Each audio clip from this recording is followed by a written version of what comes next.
Bienvenidos al canal de Betania Guadalajara. Una vez más estamos aquí en el tiempo de reflexión y queremos hablarles en este momento, en este vídeo, sobre el tema de la oración o aquella frase que los discípulos le pidieron a Jesús: enséñanos a orar. Este es el tema, enséñanos a orar.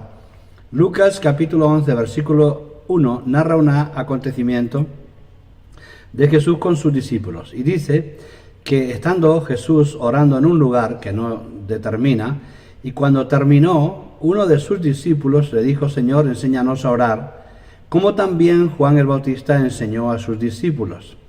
Bien, damos por sentado que si uno de los discípulos le dijo al Señor: enséñanos a orar, es porque seguramente había estado orando en otras ocasiones y se dio cuenta de una manera clara que sus oraciones eran diferentes a las de Jesús, y que de alguna manera tampoco alcanzaban el propósito por el cual las estaban haciendo.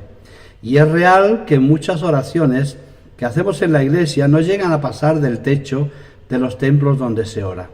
Pablo dice que estuvo en el tercer cielo, lo cual es de suponer que hay un primero y un segundo cielo, y posiblemente haya cuarto, quinto y sexto. No sabemos, no tenemos referencias bíblicas sobre esto.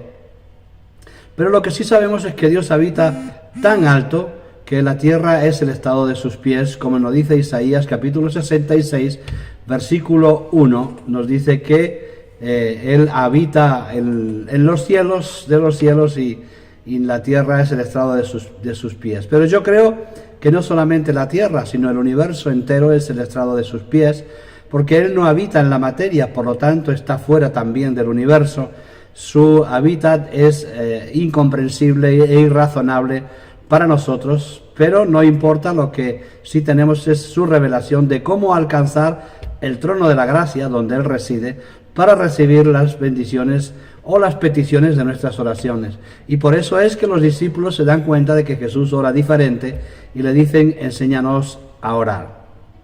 Él no es materia, por lo tanto no habita en ningún lugar material, y cualquier lugar material puede ser el estrado de sus pies con toda lógica. Pero Él en su misericordia nos ha edificado templo. Este es un cuerpo que nos reviste de carne y hueso. David dice en Primera de Crónicas, capítulo 28, versículo 2, que tenía propósito de edificar casa para que reposaran los pies de Dios.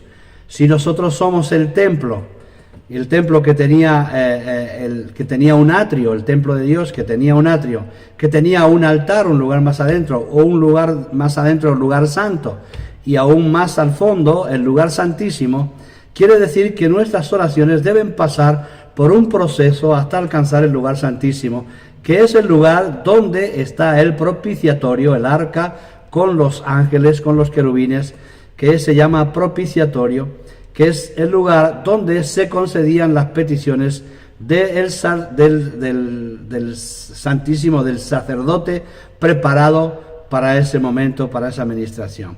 Bien, hoy en día no hay sacerdotes, el sacerdote es Cristo, y por lo tanto nosotros tenemos que correr dentro de nuestro corazón, en nuestro interior, por un atrio, un lugar santo y un lugar santísimo, para que las oraciones, si alcanzan el lugar santísimo, retornen con la concesión de nuestras peticiones. Ahora bien, el apóstol Santiago nos dice que hay oraciones que no reciben bendición, porque dice que pedimos, pero pedimos mal para nuestros deleites. Evidentemente, lo que nos propone Dios es que vayamos al lugar santísimo a hacerle peticiones que vayan relacionadas con su voluntad, con su propósito en la tierra, con su propósito con la iglesia, para que de alguna manera Él pueda concedernos esas peticiones. Y la Biblia nos enseña que cuando el pueblo de Israel, o el pueblo de Dios, o los apóstoles, o cualquier creyente pide conforme a su voluntad, le será hecho, y eso es lo que nos afirma la palabra. Por eso debemos aprender a usar el proceso correcto para llegar hasta el trono de la gracia. Yo creo que en general a la iglesia le falta conocimiento en muchas cosas, entre las cuales se encuentra cómo debe hacer una oración. Enseñar a los creyentes, enseñarnos los unos a los otros a orar, de manera que recibamos las peticiones de nuestro corazón. Porque hay confusión con esto. Nuestros antepasados también tenían el mismo problema. pues oraban pero no recibían, y por eso el apóstol Santiago escribe esa carta y les dice: ustedes están pidiendo mal, oran y piden pero no reciben porque piden mal, piden para sus deleites, para vuestros caprichos, pero no para la gloria de Dios. Y entonces es necesario que entendamos que debemos de avanzar de tal manera por el interior del templo que somos nosotros, para llegar a un lugar que es ese lugar donde se conceden las peticiones, el lugar santísimo. También los discípulos de Jesús tuvieron problemas con la concesión de sus oraciones. Cansados de verse fracasados en ellos, se acercaron a Él, se acercaron a Jesús y le pidieron que les enseñara a orar.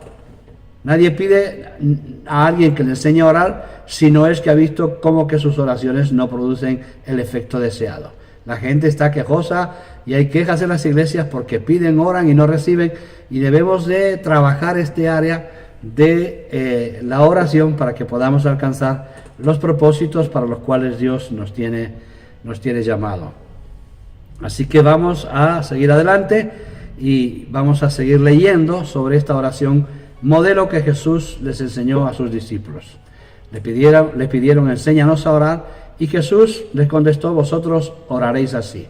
Y le dio una oración modelo, no una oración modelo para que, como ha ocurrido en la iglesia de los tiempos pasados, convirtieran esa oración en una especie de retaquila continua, pensando que repitiéndola 1000 veces al final iban a conceder las oraciones. En realidad no es una oración para repetir, sino es una oración que encierra en sí misma todos los requisitos de una oración correcta. Y eso es lo que vamos a tratar aquí, así a grosso modo, de impartirles en esta mañana, para que ustedes tengan la bendición de poder conseguir peticiones concretas para que el Señor nos las conceda a todos nosotros.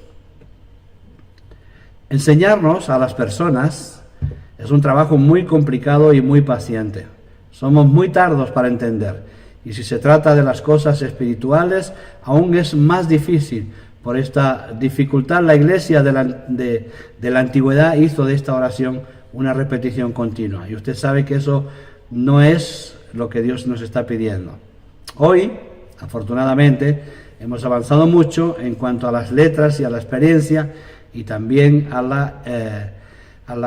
la imprenta, y ahora las redes sociales nos permiten comprender muchas cosas que antes no era posible. Y por eso en nuestros pueblos, en nuestras familias antiguas, veíamos repetir una y otra vez esta oración: Padre nuestro que estás en los cielos, santificado, etcétera, etcétera, etcétera, como si fuera una oración que Jesús nos dice que hagamos de continuo. Y en realidad es un modelo que, como dije anteriormente, encierra el misterio de la oración correcta, de los ingredientes que deben participar en una oración correcta, de las que agrada al Señor.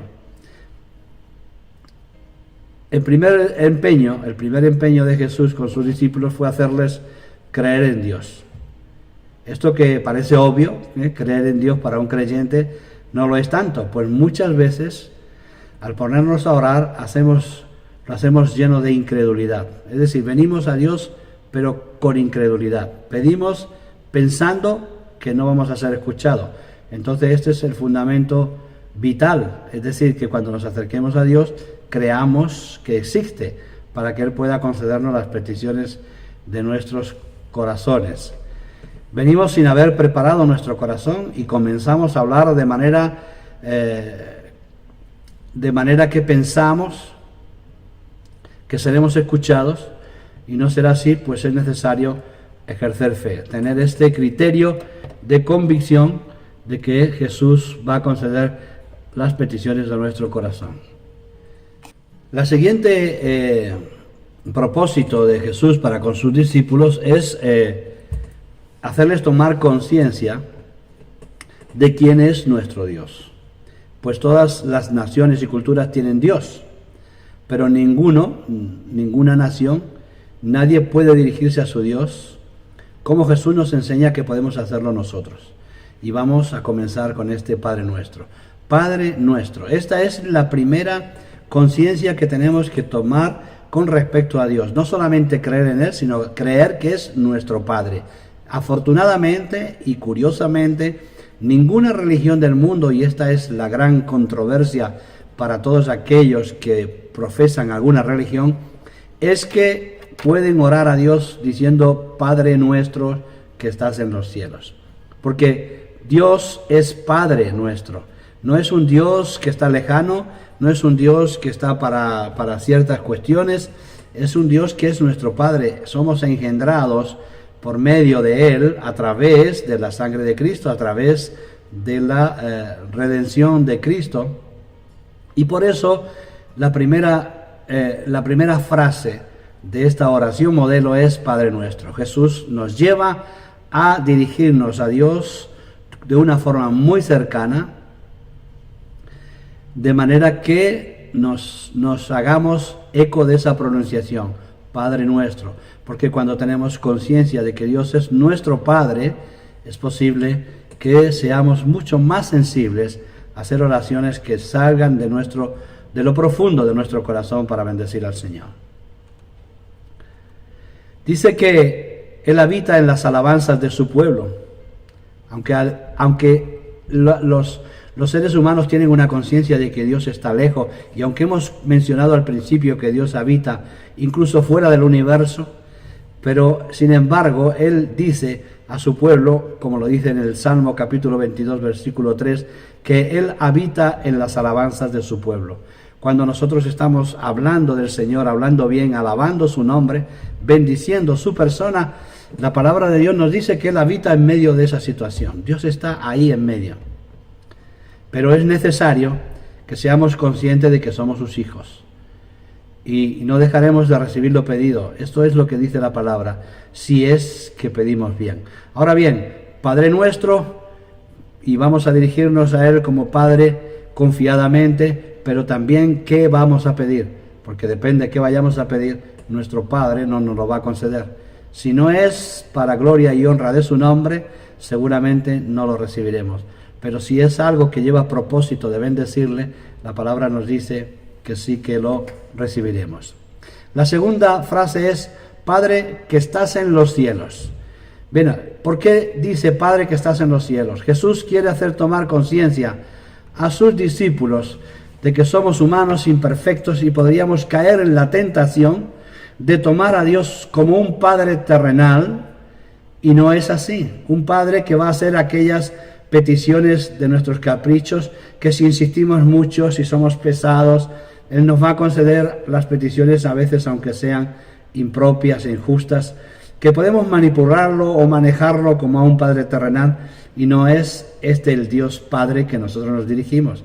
Nos dirigimos a un Dios Padre que tiene un propósito soberano, que tiene un proyecto personal, que nos quiere integrar en Él, y que por lo tanto este Padre no es un Padre de la misma naturaleza que nuestro Padre terrenal. No usemos estas artimañas que usamos para sacar partido de nuestros papás terrenales. No juguemos con Él como jugamos con nuestros padres terrenales, porque Él no es un Dios para juguetear, es un Dios que nos ha llamado para darnos el gozo y la salvación eterna, pero no es el concepto paternal que tenemos de los padres terrenales. Por eso Jesús en su oración modelo comienza, Padre nuestro que estás en los cielos.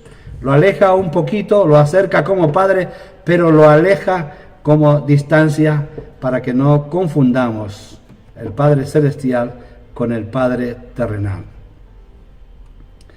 Así que Jesús les enseña a sus discípulos, es vuestro Padre, pero no es vuestro compañerete. Él no va a salir con vosotros a los bares, a las juergas. Él no va a salir con vosotros y ni va a consentir vuestras impertinencias. Él no va a permitir que le llevéis a lugares donde Él no quiere ir. Por lo tanto, yo creo que está claro la conciencia de incorporar esta frase de Padre nuestro que estás en los cielos. Vayamos a la tercera frase, santificado sea tu nombre. Santificar significa apartar. Es necesario que en nuestras oraciones santifiquemos. Esto es, apartemos su nombre de toda vanidad, de toda petición egoísta, de toda petición con intereses particulares, de toda petición reacias a la ira, iracundas, con propósitos de venganza. No metamos el nombre de Dios, que es santo. Padre nuestro, santificado sea tu nombre, significa debemos de apartarlo de oraciones que nos lleven propósitos gloriosos y santos, porque Dios es santo y nuestras actitudes deben ser también apartadas de estas peticiones y especialmente nuestras oraciones. Vamos más adelante en nuestra oración y apartamos a Dios de estas cosas vanas que no tienen que ver ni con la voluntad de Dios ni con el propósito de Dios. Y por eso no recibimos en muchos casos lo que pedimos, porque de alguna manera estamos pidiendo mal. Cuarta frase: venga tu reino. Hemos dicho: Padre nuestro que estás en los cielos, santificado sea tu nombre, venga tu reino. Hay un error común en la mayoría de los cristianos, pues cuando pensamos en nuestro destino, lo colocamos fuera de este mundo y lo colocamos en el futuro. Pero el reino de los cielos, curiosamente, no es un lugar donde iremos, sino es una forma de vida que debe venir, y de hecho ya ha venido, porque Mateo capítulo 3, versículo 2, nos dice: el reino de los cielos está entre vosotros. Cristo es el Rey y su reino ya es posible vivirlo, pues el Evangelio es la forma de vivir en el reino. Solo queda que lo aceptemos, que vivamos como se va a vivir en el reino.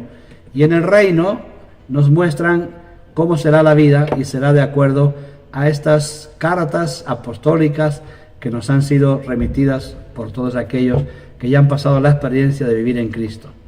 El reino de los cielos está escrito cómo se vive en los evangelios de Jesucristo y en las cartas apostólicas. Y cómo no se entrará en el reino de los cielos también está escrito. Por lo tanto, es necesario que apliquemos la Escritura para entender que el reino de los cielos no es una cuestión de esperar a morirse, no es una cuestión de decir, bueno, ya Dios nos arreglará allá en el reino, porque allá no va a haber trabajo para arreglar a nadie, ni tiempo para arreglar a nadie. El tiempo del reino de los cielos es un tiempo de alabanza continua de los creyentes, de los ángeles, de los ancianos, de todos los que están llamados para exaltar su persona. No obstante, debemos de anhelar siempre su gobierno, el gobierno de Dios en nosotros, gobierno pleno y completo en nosotros. Y nuestros hermanos, por eso quiere decir, queridos hermanos, en esta frase que hemos comentado, venga tu reino. ¿Entendemos esto? Padre nuestro, acerquémonos a Dios como un padre que concede peticiones a sus hijos, no da piedras a quien le pide pan. Que estás en los cielos, aunque es un padre muy cercano, no es un padre como los terrenales, con los cuales podemos llevarlos de compañía por ahí a cosas que no corresponden. No es un padre así, no lo podemos manipular ni manejar fuera de su propósito, fuera de su voluntad.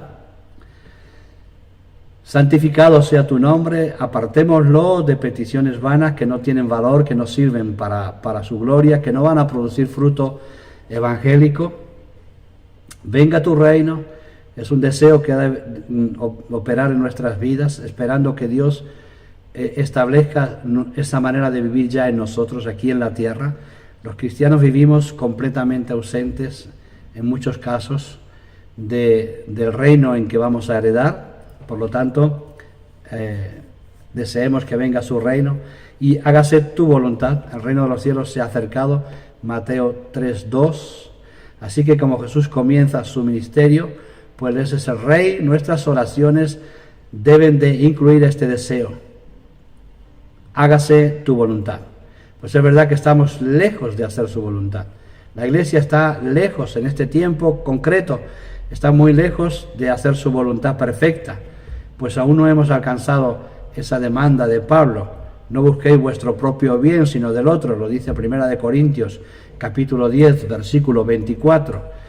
Usted ve que en la Iglesia la gente no busca su propio bien, sino el del otro. Cuando eso ocurra, cuando usted vea en alguna persona que no busca su propio bien, sino el del otro, el del hermano, este está muy cerca de comenzar a vivir el reino de los cielos en su propia vida. Las oraciones y las acciones de la iglesia de hoy están llenas de propias voluntades.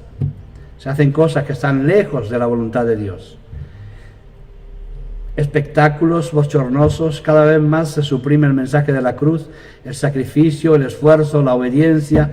Estamos generando un evangelio de comodidad, de beneficio personal, de lugar de sacrificio, de comodidad. Todo lo contrario. Claro que todo está bajo la voluntad permisiva de Dios, pero Jesús está hablando de su voluntad gloriosa.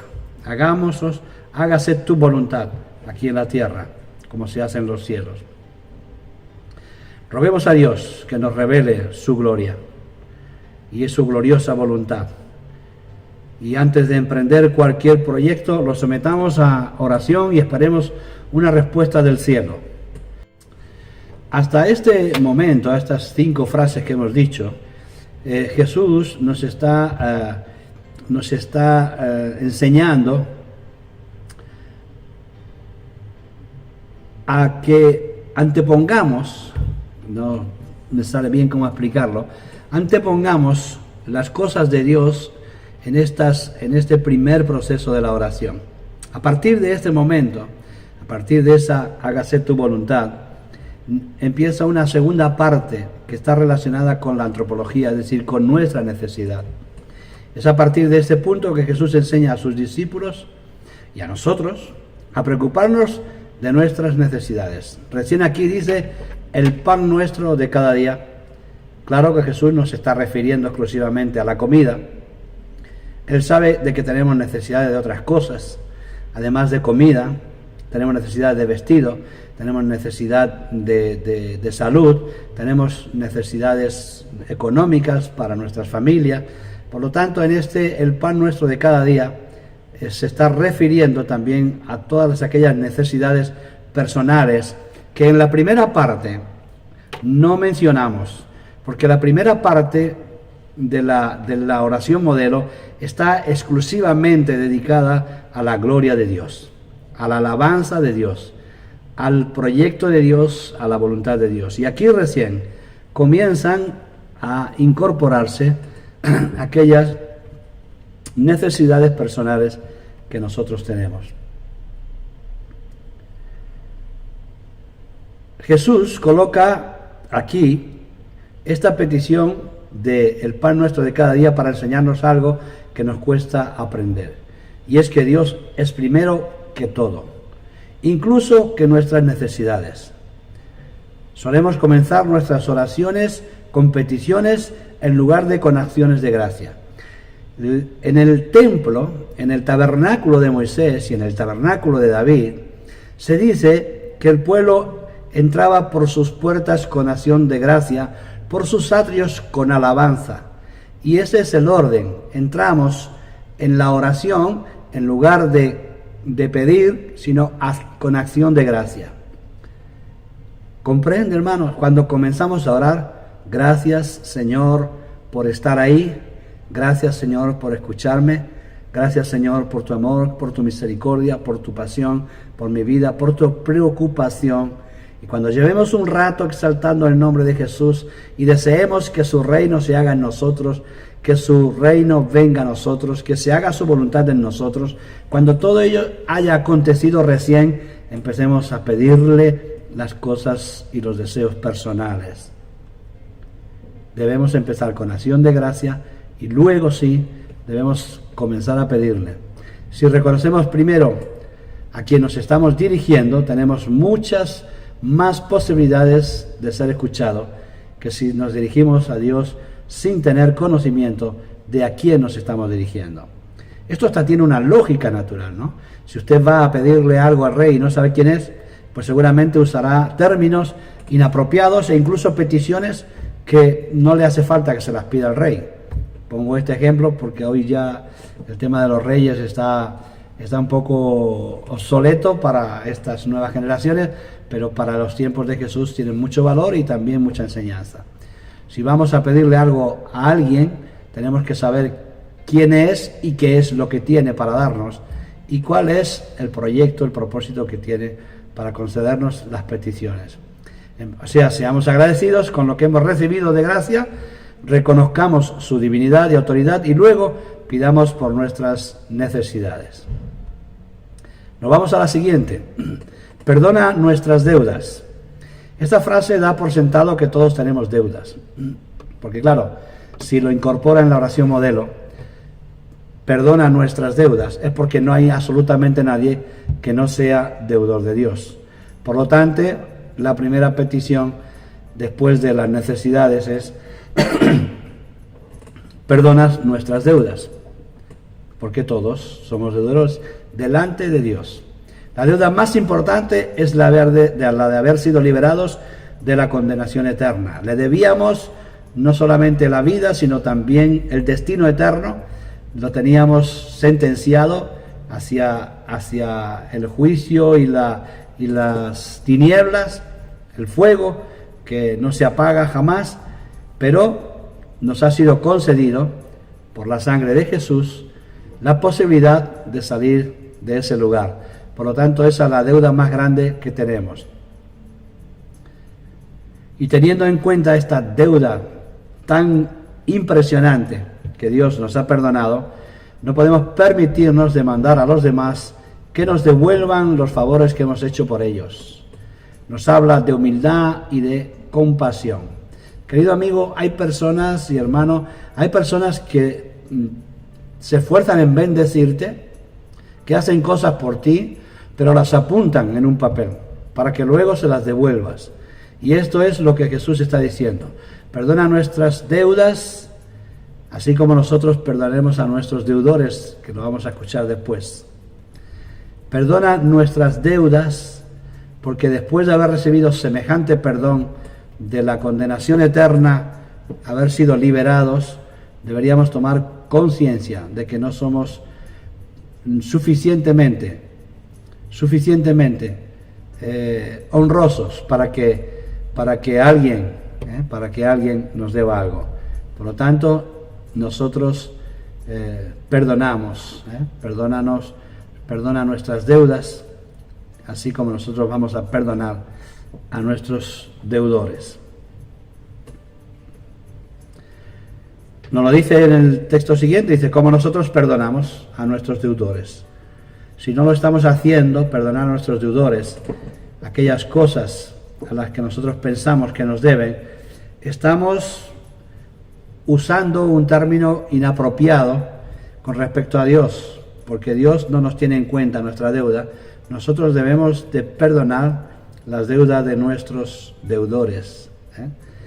Perdonamos a aquellos que nos deben, porque no tenemos derecho de reclamar, puesto que nosotros ya hemos sido perdonados. Jesús dijo que venimos al altar de Dios y que si algún hermano tiene algo contra ti cuando venimos al altar, al culto del Señor, que deje su ofrenda que es bíblica, pero que la deje y primero se reconcilie con su hermano, es decir, que perdone su deuda, y luego Dios le va a escuchar. Esto es muy importante de entender. Queridos hermanos, con deuda, cuando sentimos rencor y problemas con nuestros hermanos, no podemos venirle a Dios a pedirle nada porque estamos incumpliendo el requisito que nos dice en este orden de la oración. Perdona nuestras deudas, Señor, como nosotros perdonamos a nuestros deudores. Y cuando alguien nos ofende, no podemos permitirnos venir a Dios, ofrendarle, ni con la economía, ni con nuestras canciones, ni con nuestras alabanzas, porque Dios no las recibe. Eso es lo que está diciendo. Él no va a recibir oraciones de aquellos que traen deudas o de aquellos que tienen en cuenta rencores y problemas con sus hermanos. Es mejor primero arreglar el asunto, después venir y ofrendar a Dios no solamente nuestra economía, sino también nuestras alabanzas y rendirle nuestras oraciones para que avancen hasta el lugar santísimo donde se nos va a conceder la petición de nuestro corazón. Así que Jesús lo deja claro, arregla la deuda, arregla el problema, Después ven, depositan la ofrenda y las oraciones van a ser escuchadas. Porque de lo contrario estamos obrando incorrectamente de acuerdo a lo que estamos enseñando, cómo orar. Nos sigue el texto modelo, la oración modelo, dice: no nos metas en tentación. La prepotencia y la falsa seguridad ha hecho tropezar a muchos que fueron metidos en tentación. Con el fin de purificar sus corazones fueron metidos en tentación, pero no porque Dios nos mete en tentación, sino porque nuestra propia concupiscencia nos hace ir a la búsqueda de la tentación, y es necesario que Dios obre para que no entremos en ella, sino que seamos librados de ella, y de alguna manera, si no podemos evitar entrar, que podamos salir sin haber sucumbido a dicha tentación. Este deseo nos hace reconocer, de no nos metas en tentación, nuestra condición de débiles en la carne. Es un ruego de una necesidad más de las nuestras, de que no nos permita entrar en la línea de la tentación, porque nos reconocemos débiles. Por ello Jesús lo incluye en su enseñanza en la oración modelo, para que nosotros lo recordemos en todas nuestras oraciones. Es decir, usted está viendo partida por partida, frase por frase, que Dios compone una oración completa de actitudes que deben regir nuestra oración si queremos recibir el beneplácito de ellas. Somos débiles, necesitamos que Dios nos proteja en caso de que pasemos por la tentación. Seguimos con otra frase más que incorpora en esta oración modelo: líbranos del mal.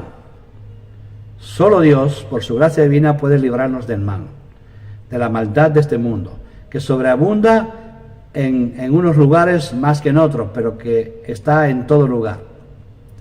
Nunca pensemos que podemos esquivar la maldad por medios propios. Esto es, una vez más, entra en la prepotencia. Pensar eso entra en la prepotencia y en el descuido.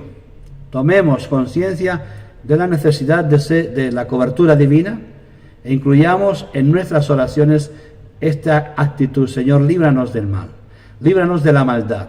No somos ni suficientes, ni aunque seas intercesor, ni aunque te dediques a la guerra espiritual, a nada que pretendas hacer por tu cuenta.